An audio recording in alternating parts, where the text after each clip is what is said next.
How to add connections on Discord. Hi everyone, I'm here to assist you today without any delay. Let's jump right in. First, open Discord.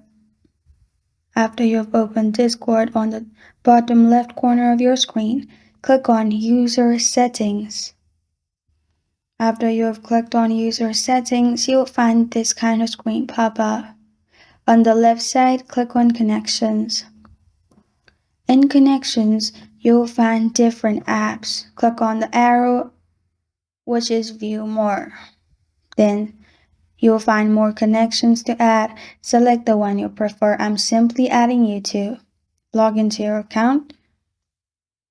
After you've logged into your account, it will be added. And at the bottom, make sure you have clicked on Display on Profile and it's turned on. After it's turned on, it will show on your profile. This is how to add connection on Discord. Thank you for joining me today. If this video helps you out, please leave a like and subscribe for more. Got a question or want to suggest a topic? Comment below. Thank you for watching.